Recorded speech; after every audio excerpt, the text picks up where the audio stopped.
नमस्कार साथियों, मेरा नाम है मनीष भारती। आपका मैं संस्कृति आईएएस प्लेटफॉर्म पर स्वागत करता हूं। साथियों, आपने अक्सर सुना होगा, देखा भी होगा अपने आस पड़ोस में कि कुछ लोग जिन्हें संतान नहीं हो पाता है वे बच्चे को गोद लेते हैं। यह एक सामान्य प्रक्रिया है, लेकिन पिछले कुछ वर्षों से यह देखा जा रहा है कि वे लोग जिन्होंने संतान को गोद लिया था, लेकिन वे अब उन बच्चों को वापस लौटा रहे हैं उन संस्थाओं को जहां से उन्होंने गोद लिया था, और ये संख्या लगातार बढ़ता जा रहा है। और इसीलिए हम इस मुद्दे के साथ आज बात करने आए हैं। हम यह देखेंगे कि क्या बच्चे के गोद लेने के बाद यह संभव है कि दंपत्ति बच्चों को रिटर्न कर सकते हैं। तो इसके कानूनी पहलू क्या है, इन सब चीजों पर गौर करेंगे। बच्चे को कोई दंपत्ति गोद लेना चाहते हैं तो उसका प्रक्रिया क्या है, इससे संबंधित कानून क्या है, और यह भी हम देखेंगे कि भारत में साल दर साल कितने बच्चे को गोद लिया जाता है। तो इन तमाम मुद्दों पर आप बने रहिए, क्योंकि यह जो मुद्दा है आपके जीएस का पेपर 1 जहां पर आपको इंडियन सोसाइटी में संबंधित है, दूसरा जीएस का पेपर 2 उसमें आपका सोशल जस्टिस होगा, वहां से भी जाकर के जुड़ेगा। इसके अलावा ये इथिक्स का भी मुद्दा हो जाएगा, और ऐसे टॉपिक पर ऐसे राइटिंग भी काफी पूछा जाता है। तो यह मुद्दा जो है, चूंकि इसमें कानूनी पहलू भी होगा, तो प्रीलिम्स और मेंस दोनों के हिसाब से बहुत महत्वपूर्ण होने वाला है। इसीलिए जब भी आप किसी टॉपिक को पढ़िए तो आप कोशिश कीजिए कि इस टॉपिक पर पूरी तरह से आपकी तैयारी हो जाए। चलिए अब देखते हैं सबसे पहले टॉपिक क्या है। क्यों गोद लिए बच्चों को वापस लौटाने के मामले बढ़ रहे हैं, लगातार इस तरह की चीजें बढ़ रही है। उससे पहले आपके लिए एक सूचना है, संस्कृति आईएएस 2 अलग अलग पीसीएस का कोर्स लॉन्च कर चुकी है। एक जो है एमपीपीएससी का फाउंडेशन कोर्स, और दूसरा है आरपीएससी का, यानी कि राजस्थान पब्लिक सर्विस कमीशन। आप जानते हैं कि मध्य प्रदेश की अभी नोटिफिकेशन भी आया हुआ है, यानी कि प्रारंभिक परीक्षा जो है 28 अप्रैल को प्रस्तावित है। तो उसको देखते हुए कोर्स लॉन्च कर दिया गया है। 30 मार्च को दोनों ही कोर्स की शुरुआत हो जाएगी दोपहर के 12 बजे से। यह ध्यान देना है कि ये दोनों फाउंडेशन कोर्स जो होगा वह ऑनलाइन होगा। इसकी कुछ विशेषताओं की बात करूं तो दोनों ही कोर्स जो है 500 से अधिक घंटों की कक्षाएं होगी। वैधता 1 वर्ष का होगा, यानी कि जब भी इस कोर्स को आप परचेज करेंगे 1 वर्ष तक आप इसे देख सकते हैं, और आप जितनी बार भी चाहें उतनी बार देख सकते हैं। नियमित क्लास टेस्ट लिया जाएगा। क्लास टेस्ट कहने का तात्पर्य यहां पर यह है कि इसमें प्रीलिम्स और मेंस दोनों ही सेगमेंट का टेस्ट लिया जाएगा। इसकी फी की बात करूं तो 50,000 फी है। किसी भी एक कोर्स को लेते हैं तो 50,000 का पड़ेगा। लेकिन यहां पर देखिए, प्रथम 200 विद्यार्थियों के लिए एक बहुत बड़ा ऑफर दिया जा रहा है। इस फीस में छूट दी जा रही है। प्रिंटेड नोट्स के साथ यदि कोई इस कोर्स को लेना चाहते हैं तो छूट के बाद 12,999 मिल जाएगा। बहुत सारे स्टूडेंट ऐसे होते हैं जिनको प्रिंटेड नोट्स नहीं चाहिए, वो कहते हैं कि सर हमें पीडीएफ फॉर्मेट में नोट्स दे दीजिए। तो पीडीएफ फॉर्मेट में नोट्स के साथ अगर कोर्स लेते हैं तो 10,000 में ही उपलब्ध हो जाएगा। इस संबंध में यदि आपको विस्तृत जानकारी चाहिए, कॉन्टैक्ट नंबर दिया गया है 9555-124-124। इस नंबर पे कांटेक्ट करके या फिर संस्कृति आईएएस के वेबसाइट पर आप विजिट करके वहां भी आप जानकारी ले सकते हैं और यथाशीघ्र अपना नामांकन करा सकते हैं। फिर से बता दूं कि ये जो ऑफर है फी का, वो प्रथम 200 विद्यार्थियों के लिए ही है। ठीक है, ये निश्चित तौर पर 30 मार्च से यहां पर कोर्स शुरू होगा, लेकिन नामांकन इसके लिए प्रारंभ हो चुका है। तो आप भी 200 प्रथम विद्यार्थियों में शामिल होना चाहते हैं तो यथाशीघ्र आपको नामांकन लेना होगा। चलिए मुद्दे की तरफ बढ़ते हैं। चर्चा में क्यों, न्यूज़पेपर पे नजर डालिए, लिखा हुआ है can an adopted child B returned, Here is what's rule say। तो यहां पर इसी चीज की हम पड़ताल करने वाले हैं कि क्या जिन्हें एडॉप्ट किया गया है उन्हें रिटर्न किया जा सकता है या फिर नहीं। मामला कैसे सामने आया है, देखिए अभी हाल ही में, यूं तो लगातार बहुत सारे ऐसे केस आ रहे हैं, लेकिन अभी जो है 2 मामला सामने आया है, और ये दोनों मामला इस तरह का आया है कि फिर इस टॉपिक पर सबकी नजर आ गई है। एक मामला उत्तर प्रदेश से संबंधित है और दूसरा मामला केरल से संबंधित है। उत्तर प्रदेश में क्या होता है, एक दंपत्ति होते हैं जिन्होंने बच्चे को गोद लिया था, वे बच्चे को अब वापस करना चाहते हैं।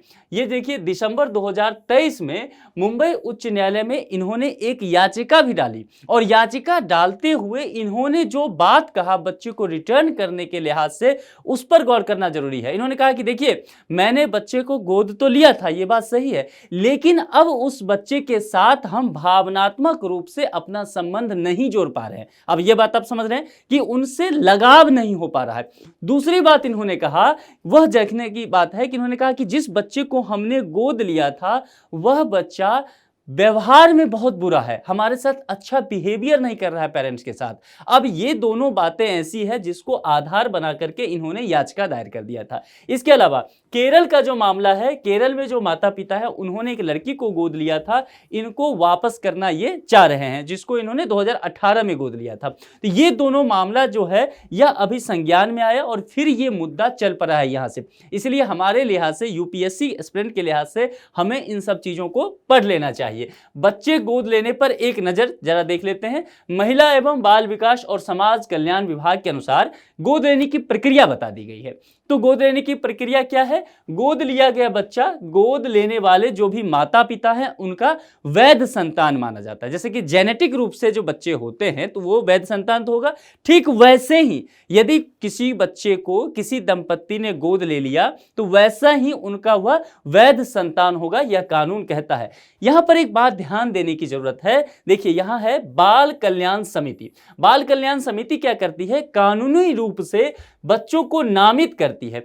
तो जिस बच्चे को बाल कल्याण समिति के द्वारा गोद लेने के लिए नामित किया जाएगा उन्हीं बच्चों को आप गोद ले सकते हैं, यदि किसी दंपत्ति को गोद लेना है तो। इसके लिए होता क्या है, तो उसके लिए हम जरा एक प्रक्रिया देख लेते हैं, उस प्रक्रिया से चीजें क्लियर हो जाएगी।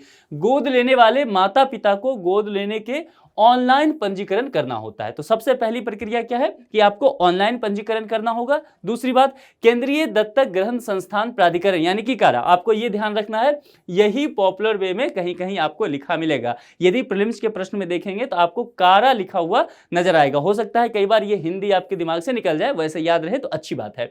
तो कारा की वेबसाइट पे जाना होगा, ये वेबसाइट है। यहां पर जाकर के स्पेशल एडॉप्शन एजेंसी यानी कि SAA यहां आगे की प्रक्रिया देखती है। और आगे की प्रक्रिया क्या होता है, तो उनके घर के पास, यानी कि किनके घर के पास, जो भी दंपत्ति हैं जो बच्चे को गोद लेना चाहते हैं उनके घर के पास सरकार द्वारा मान्यता प्राप्त एक बाल देखभाल संस्थान होता है। यह संस्था क्या करती है, ये उस पेरेंट्स के यहां जो भी गोद लेना चाहते हैं, जिन्होंने ऑनलाइन यहां पर पंजीकरण कराया था, उसके यहां जाते हैं, विजिट करते हैं, जांच करते हैं। बहुत तरह की जांच की जाती है कि वे सक्षम हैं कि नहीं, आर्थिक रूप से, शारीरिक रूप से, और दूसरी मानसिक रूप से स्वस्थ हैं कि नहीं, क्या उन पर कोई आपराधिक मुकदमा तो नहीं चल रहा है। मतलब पूरी तरह से वह जो है जांच पड़ताल करके संतुष्ट हो जाते हैं कि हां इस दंपत्ति को, बच्चे को गोद दिया जा सकता है। जब यह जांच प्रक्रिया पूरी तरह से हो जाती है उसके बाद पोर्टल से गोद लेने के लिए बच्चे का चयन किया जाता है। ठीक है, यह मामला क्लियर हो गया। चलिए आगे बढ़ते हैं। अब यहां पर एक बात जो मन में, लोगों के मन में लगातार प्रश्न आता है, सभी लोगों के मन में आता रहता है कि जो जेनेटिक रूप से किसी का बच्चा हुआ उसे तो जो पेरेंट्स रहते हैं उसके सारे अधिकार मिल जाते हैं, संपत्ति पर भी अधिकार मिल जाता है, उत्तराधिकार का अधिकार मिलता है। लेकिन जो गोद लिया हुआ बच्चा होगा, जिस बच्चे को गोद लिया है, अडॉप्ट किया है, उस बच्चे का कानूनी अधिकार क्या क्या होगा, इसको समझना जरूरी है। देखिए, माता पिता की संपत्ति पर गोद लिए बच्चे का कानूनी अधिकार होगा, क्योंकि पहले ही मंत्रालय ने कह दिया है, भारत सरकार का कानून कहता है कि बच्चे को गोद लेते हैं तो वह जो है वैध संतान के जैसा ही वह हो जाएगा। माता पिता का भी कुछ अधिकार हो जाता है फिर बच्चे को, जैसे कि बच्चे का अधिकार हो गया माता पिता के संपत्ति पर, उत्तराधिकार पे, वैसे ही माता पिता का अधिकार होता है बच्चे पर, जैसे कि जेनेटिक बच्चे पे होता है। वह क्या होता है कि विशेषाधिकार और जिम्मेदारियां प्राप्त वो कर लेते हैं, जैसे कि जैविक बच्चे से वो करते हैं। अब क्या है भारत में बच्चा गोद लेने से संबंधित कानून, यह जो है प्रीलिम्स के लिहाज से आपके लिए महत्वपूर्ण होने वाला है, इसको नोट कर लीजिए। वैसे ये पूरा PDF जो है संस्कृति IAS के टेलीग्राम चैनल पर आपके लिए उपलब्ध करा दिया जाएगा और वह भी पूरी तरह से निःशुल्क होगा। टेलीग्राम चैनल का लिंक देखिए इस वीडियो के डिस्क्रिप्शन बॉक्स में दिया गया है, लिंक को चटकाइए, सीधा आप पहुंच जाएंगे टेलीग्राम चैनल पे। वहां पर ज्वाइन का ऑप्शन होगा, ज्वाइन कीजिए और वहां पे सभी PDF जो है आपको निःशुल्क मिल जाएगा, इसलिए परेशान होने की जरूरत नहीं है। देखिए, भारत में बच्चा गोद लेना हो तो इससे संबंधित 2 कानून है, इसी 2 कानून को आपको ध्यान में रखना है, आपका काम बन जाएगा। कभी ये टॉपिक अगर मेंस में आ जाए तो इस कानून की चर्चा जरूर कीजिए, ताकि आपके आंसर का जो वेटेज है वो बहुत अच्छा हो जाएगा। कौन कौन से कानून है, सबसे पहले उसे देख लीजिए। पहला है हिंदू दत्तक ग्रहण और भरण पोषण अधिनियम 1956, दूसरा है किशोर न्याय अधिनियम 2015, ठीक है। बाद में इसमें संशोधन भी होता है, उसकी भी हम चर्चा कर लेंगे। तो ये दो कानून है, इसके तहत क्या क्या कहा गया है। तो पहले हम ये वाला पहला देखते हैं, हिंदू दत्तक ग्रहण और भरण पोषण अधिनियम 1956 के तहत कौन कौन कुछ धर्म के लोग बताए गए हैं कि इन धर्म के लोग जो है बच्चे को गोद ले सकते हैं इस कानून के तहत। जैसा कि देखिए यहां पर नाम ही है हिंदू दत्तक, तो इससे आपको समझ में आ जाएगा। अगर देखेंगे हिंदू, बौद्ध, जैन और सिखों के को बच्चे गोद लेने का अधिकार है, ठीक है। ये चार हो गए, हिंदू, बौद्ध, जैन और सिख। आप कहेंगे यहां पर फिर इस कानून की क्या जरूरत है, किशोर न्याय अधिनियम 2015। इस अधिनियम के तहत कोई भी व्यक्ति जो है पंजीकृत करवा सकता है, बच्चे को गोद ले सकता है। कोई में आ गया कि बाकी जो इस कानून के अलावा जो बाकी धर्म के लोग बच्चे वे भी, या इस धर्म से संबंधित लोग भी जो हैं, यानी कि हिंदू, बौद्ध, जैन और सिख हैं, वो भी इस अधिनियम के तहत बच्चे को गोद ले सकते हैं, ठीक है।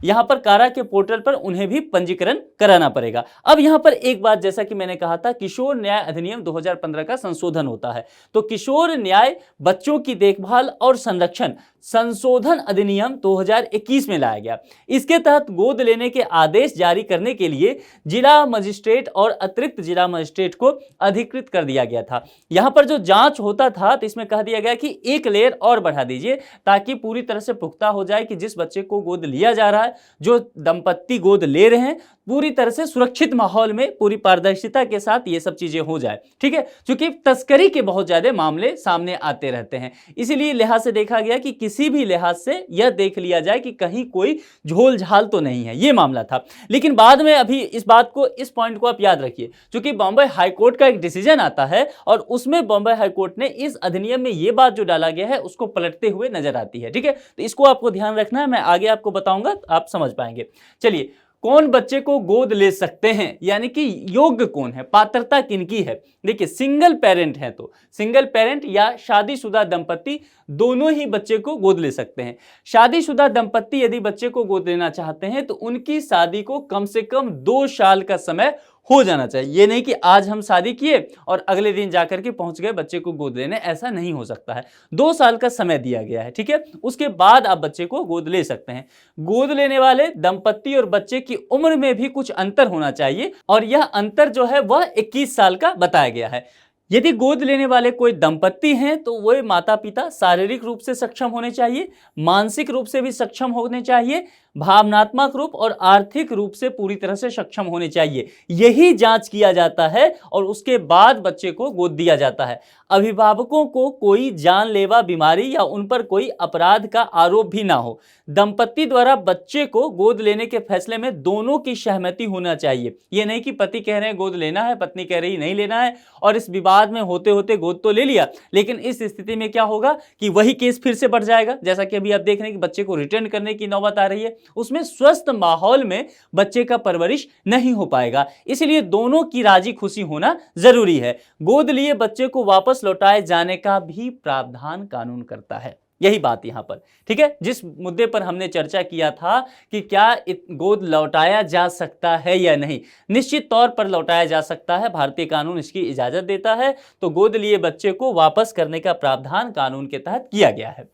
बच्चा गोद लेने संबंधी न्यायालय के फैसले पर जरा हम एक नजर डालते हैं, और जब न्यायालय की फैसले पर चलेंगे तो बॉम्बे उच्च न्यायालय के पास हम पहुंचते हैं। बॉम्बे उच्च न्यायालय ने अपने डिसीजन में कुछ बातें कहा है इससे संबंधित, और इन्होंने कहा है कि यह मामला जो है, पूरी प्रक्रिया जो है, जिला मजिस्ट्रेटों को स्थानांतरित नहीं किया जाएगा। जैसा मैंने पहले बताया था, वो संशोधित अधिनियम जो 2021 में आया था उसमें यह पॉइंट जोड़ा गया था, लेकिन बॉम्बे उच्च न्यायालय ने यह कहा कि गोद लेने की प्रक्रिया में जिला मजिस्ट्रेटों को स्थानांतरित करने का निर्देश नहीं दिया। किशोर न्याय संशोधन अधिनियम 2021 के तहत अनिवार्य किया गया था। यही पॉइंट, इसे जो संशोधित करके 2021 में लाया गया था। तो आप इस मुद्दे को यहां से जोड़ करके पढ़ेंगे। बॉम्बे हाईकोर्ट ने उत्तर प्रदेश, अब वो 2 केस देख लेते हैं, जिसमें उत्तर प्रदेश का मैंने आपको शुरुआत में ही बताया था, दूसरा केरल का मामला बताया था। तो बॉम्बे हाईकोर्ट ने उत्तर प्रदेश के दंपत्ति द्वारा जो बच्चे को गोद लिया गया, उन्होंने कहा कि भावनात्मक संबंध मेरा इसके साथ अब वैसा नहीं रहा है, लगाव नहीं हो रहा है और बच्चा मेरे साथ बुरा बिहेवियर भी कर रहा है, इसीलिए मैं वापस करना चाहता हूं। तो इन्होंने ये आदेश दे दिया कि ठीक है, आप आप वापस कर दीजिए बच्चे को। दूसरा बात, केरल उच्च न्यायालय, जो केरल का मामला था, तो केरल उच्च न्यायालय ने यह कहा कि नवंबर 2023 के मामले में निर्णय लेने के मदद करने के लिए एक न्याय मित्र की नियुक्ति कर दी। ये जो है एक लड़की को गोद लिए थे यहाँ के दंपति केरल के, तो उनको कहा गया कि पहले हम आपको एक न्याय मित्र देते हैं, आप अच्छे तरह से इस बात को समझ लीजिए। मतलब न्याय मित्र क्या करेगा, वो काउंसलिंग करने का काम करेगा, ठीक है, परामर्श का काम करेगा, उनसे बात करेगा, बच्चों के साथ उनकी सहमति बनाने की कोशिश की जाएगी। यदि ये सब प्रक्रिया अच्छे से हो गया तो ठीक है, नहीं तो आप अदालत के पास आ जाइए और फिर अदालत आगे की प्रक्रिया कर देगी, जैसे कि उत्तर प्रदेश के जो दंपति हैं उस मामले में हुआ था। तो ये पूरा यहां पर डिबेट इस चीज को लेकर के है, क्यों गोद लिए बच्चे के वापस लौटाने के मामले बढ़ रहे हैं। यह हमारे लिए मुख्य मुद्दा है कि आखिर ये केस जो बढ़ रहा है ऐसा क्यों हो रहा है। देखिए, कारा ने कुछ आंकड़े जारी किए हैं और कारा का कहना है कि वर्ष 2014 से 2019 की समय अवधि के बीच 1100 से अधिक गोद लिए हुए बच्चे को उनके माता पिता ने वापस लौटा दिया। ये केवल 5 साल का है अंतराल, ठीक है, 5 साल की अवधि की बात की जा रही है और उसमें 1100 बच्चों को वापस लौटाया गया है। तो आपको लगता होगा 1100, एक बात तो पहले समझ लीजिए कि गोद लेने वाले बच्चों की तादाद ही बहुत कम है, ठीक है। तो 5 साल में यदि एक मान लेते हैं कि 5 साल में 1100 बच्चे को लौटाया गया होगा, तो आप समझ लीजिए कि जितने बच्चे को गोद लिया गया होगा उसमें से मैक्सिमम बच्चों को लौटा दिया गया। इस आंकड़े को इस तरह से विश्लेषण करके आप पढ़िए, क्योंकि बहुत कम बच्चे को भारत में गोद लिया जाता है। आप अपने समाज में अपने आसपास नजर दौड़ाइए, कितने दंपति आपको नजर आते होंगे जो कि बच्चे को गोद लिए हैं, बहुत कम ऐसे लोग मिलते होंगे। तो इसलिए बहुत सारे बच्चे जो हैं अनाथ आश्रम में रह जाते हैं। सरकार बार बार प्रयास भी करती रहती है, लोगों को प्रोत्साहित करती रहती है कि आपको बच्चे की जरूरत है और बच्चों को एक घर की जरूरत है, तो अगर आप इस तरह का काम करेंगे तो दोनों एक दूसरे के लिए पूरक बन जाएंगे। लेकिन भारत में इन चीजों को लेकर के काफी सामाजिक, एक तरह से कह सकते हैं, भ्रम है। लोग अपने ही खून के औलाद चाहते हैं, मतलब चाहते हैं कि मेरा अपना बच्चा हो, और इस लिहाज से क्या हो पाता है, लोग बच्चे को गोद नहीं ले रहे हैं। तो यहां जो ये आंकड़ा कह रहा है कि एक तो कम ही बच्चे को गोद लिया जाता है,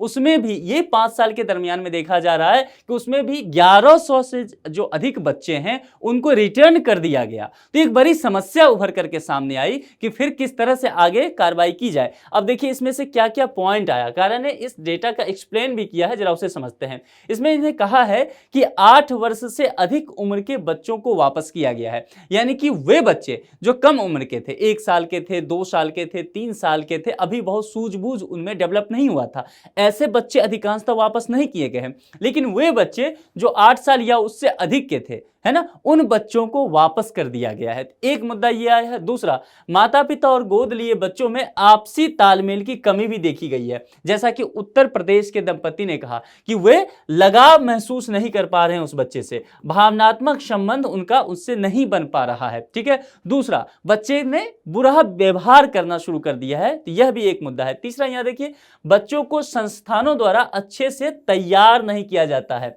किस बात के लिए तैयार नहीं किया जाता है, कि वे परिवार के साथ किस तरह से रहेंगे। अब देखिए, अनाथ बच्चे हैं तो जाहिर सी बात है वो परिवार में कभी पहले नहीं रहे हैं, या रहे भी हैं तो अपने परिवार से कम उम्र में बिछुड़ गए हैं, तो उन्हें नहीं पता है कि परिवार के साथ कैसे रहना है, माता पिता के साथ कैसे व्यवहार किया जाता है। तो ये जिस भी संस्थान में ये बच्चे रह रहे हैं, उस संस्थान की जिम्मेदारी बनती है कि उन बच्चों को ये सब चीजें सिखा करके पहले से तैयार रखें, उन्हें व्यवहारिकता सिखा दे, ताकि कोई भी दंपति यदि गोद लें तो उन्हें उनके साथ तालमेल बिठाने में दिक्कत ना हो। लेकिन संस्थानों को ऐसा देखा गया है कि संस्थान इस तरह की अपनी जिम्मेदारी का निर्वहन नहीं कर रहे हैं, और जिस वजह से ये जो समस्या आ रही है कि लगातार लोग जो है बच्चों को वापस कर रहे हैं, गोद लिए हुए बच्चों की इसकी तादाद बढ़ती जा रही है। तो यहां यह भी संस्था के लिए भी कहा गया है कि जो भी संस्था है वे भावनात्मक संबंधों को मजबूत करने का प्रयास करे।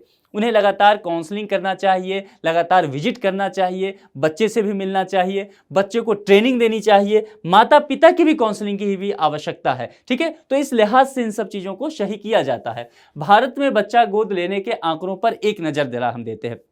ये जो मैंने रिटर्न करने का आपको बताया था 2014 से 2019 का, यही आंकड़ा था ना, यहां देख लीजिए, यही बताया था कि रिटर्न करने का यही टाइम पीरियड है। अब जरा देखते हैं कि उस दौरान कितने बच्चे गोद लिए गए। 2014-15 अगर आप देखेंगे तो 2014-15 में उन 3,988 बच्चे, तकरीबन 4,000 रख लेते हैं, गोद लिया गया था। 15-16 में 3,011, इसी तरह से आंकड़ा देखेंगे 19-20 में 3,351 और 2020-21 में 3,142। ये कारा का डेटा है, ठीक है। अब यहां पर एक नजर डालिए, ये पूरे भारत से है, यहां पर देख रहे हैं पूरे भारत की बात की जा रही है, पैन इंडिया की बात की जा रही है। इतने बड़े देश में आप समझ सकते हैं कितने सारे अनाथ बच्चे हैं, कितना सारा एनजीओ चलाया जाए इसके लिए, और उसमें इतनी कम तादाद में कि एक वर्ष में, आंकड़ा पे नजर डालिए, केवल 3,000 के आसपास आपको मामला सिमटा हुआ नजर आएगा। तो 3,000 के आसपास ही बच्चे जो हैं प्रतिवर्ष गोद लिए जा रहे हैं, और उस 3,000 के आसपास जो बच्चे हैं उसमें से अधिकांशतः बच्चे रिटर्न कर दिए जा रहे हैं। तो अब मामला आपको समझ में आया कि तालमेल की कितनी कमी हो सकती है, भावनात्मक रूप से कितना लगाव नहीं होने की बात जो की जा रही है वो सही साबित होता हुआ नजर आ रहा है। दूसरा, जो बच्चे के बुरा व्यवहार करने की बात की जा रही है, तो जो भी एजेंसी है उनकी जिम्मेदारी बन जाती है कि इनको ट्रेनिंग दिया जाए। अब यहां पर जरा हम कारा के बारे में पढ़ लेते हैं, क्योंकि ये प्रीलिम्स के लिहाज से आपके लिए महत्वपूर्ण होने वाला है। केंद्रीय दत्तक ग्रहण संस्थान प्राधिकरण, इसकी स्थापना जो है जून 1990 में की गई थी, कल्याण मंत्रालय भारत सरकार के द्वारा।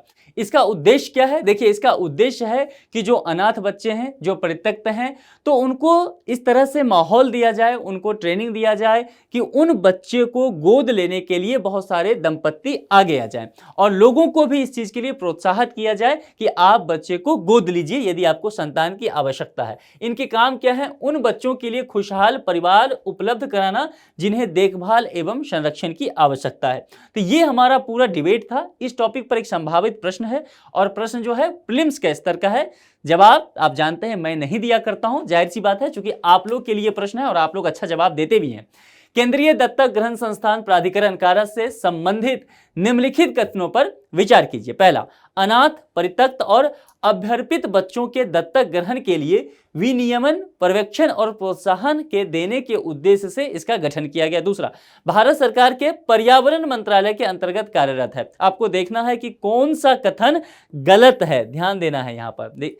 चूंकि यूपीएससी क्या करती है ना, कई बार प्रश्न बहुत आसान रखती है, विकल्प के साथ वो खेल करती है, तो आपको ध्यान से पढ़ना है कौन सा कथन गलत है। जो भी कथन गलत होगा वही सही जवाब होगा। यहां पर 4 विकल्प दिया गया है, उसके आधार पर आपको विकल्प ढूंढ करके कमेंट बॉक्स में जवाब देना है। मैं उम्मीद करता हूं कि आज जितने भी मुद्दे पे हमने बात किया है वह आपके लिए लाभदायक होगा। इस मुद्दे पर आप क्या सोचते हैं? क्या आपको वाकई लगता है कि लोगों को आगे आना चाहिए अनाथ बच्चों को गोद लेने के लिए, ताकि अनाथ बच्चों को परिवार मिल जाए और लोगों को संतान मिल जाए? क्या भारत के समाज में अभी भी यह भ्रामक रूप से फैला हुआ है कि लोग अभी भी अपने ही खून को पसंद करते हैं, उसी को अपना उत्तराधिकार बनाना चाहते हैं, उसी को संपत्ति देना चाहते हैं? और लगातार ये जो बच्चों की वापसी की जा रही है, यानी कि गोद ले लिया फिर बच्चे को वापस कर दिया, क्या बच्चे के मानसिक स्वास्थ्य पर इसका प्रभाव नहीं पड़ेगा? इन सब चीजों पर आप क्या सोचते हैं? अपने विचार से हमें जरूर अवगत कराएं। आज के लेक्चर में इतना ही रखते हैं, किसी दूसरे मुद्दे के साथ फिर आपसे मुलाकात होगी। अपना बेहद ख्याल रखिए। Thank you.